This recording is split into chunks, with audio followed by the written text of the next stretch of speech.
ನಾನು ಈ ಬಾರಿ ಅಮೆರಿಕಾಗೆ ಬಂದಾಗ ನನ್ನ ಬಳಿ ಸಾಕಷ್ಟು ಸಮಯ ಇರುತ್ತೆ ಅಂತ ನನಗೆ ತಿಳಿದಿದ್ದು ನನ್ನ ಅಚ್ಚುಮೆಚ್ಚಿನ ಕೆಲವು ಪುಸ್ತಕಗಳನ್ನು ಮತ್ತೆ ಓದುವ ಉದ್ದೇಶದಿಂದ ನಾನು ಇಲ್ಲಿಗೆ ತೆಗೆದುಕೊಂಡು ಬಂದೆ.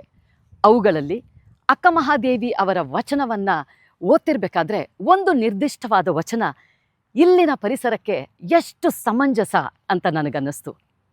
ಬಿಟ್ಟೆನೆಂದರೆ ಬಿಡದಿ ಮಾಯೆ, ಬಿಡದಿದ್ದರೆ ಬೆಂಬತ್ತಿತು ಮಾಯೆ.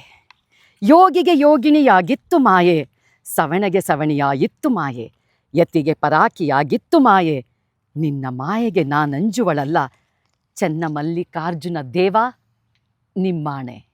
ನಾನು ಈ ಮಾಯೆಯನ್ನು ಬಿಡ್ತೀನಿ ಅಂದರೂ ಆ ಮಾಯೆ ನಮ್ಮನ್ನು ಬಿಡೋದಿಲ್ಲ.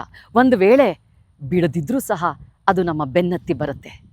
ಇಲ್ಲಿ ಮಾಯೆ ಅಂದರೆ ಭೌತಿಕ ಜಗತ್ತಿನ ಬಂಧನಗಳು, ಆಸೆ ಆಕಾಂಕ್ಷೆಗಳು, ಲೌಕಿಕ ಸುಖಗಳು ಎಂದರ್ಥ. ಆದರೆ ಈ ಮಾಯೆಯ ಸ್ವರೂಪವು ಯೋಗಿಗಳ ಜೀವನದಲ್ಲಿ ಹೇಗೆ ಬದಲಾಗುತ್ತೆ ಅನ್ನೋದನ್ನು ಬಹಳ ಅರ್ಥಪೂರ್ಣವಾಗಿ ಇಲ್ಲಿ ವಿವರಿಸಲಾಗಿದೆ.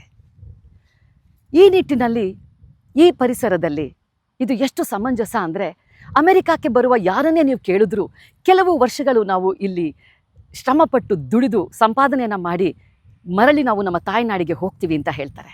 ನಂತರ ಮಕ್ಕಳ ವಿದ್ಯಾಭ್ಯಾಸ, ನಂತರ ಮಕ್ಕಳ ಮದುವೆ, ಮೊಮ್ಮಕ್ಕಳು, ಹೀಗೆ ಅವರು ಜೀವನವನ್ನೆಲ್ಲ ಇಲ್ಲೇ ಕಳೆದು ಬಿಡ್ತಾರೆ. ಅವರ ಇಲ್ಲಿನ ಜೀವನ ಶೈಲಿ, ಬದ್ಧತೆ ಅವರಿಗೆ ಬೇಕೋ ಬೇಡವೋ ಮಾಯೆ ಎಂಬುದು ಬಿಡೋದಿಲ್ಲ. ಅಕ್ಕ ಮಹಾದೇವಿಯವರ ಈ ವಚನ ನನ್ನನ್ನು ಆಳವಾಗಿ ಮುಟ್ಟಿದೆ.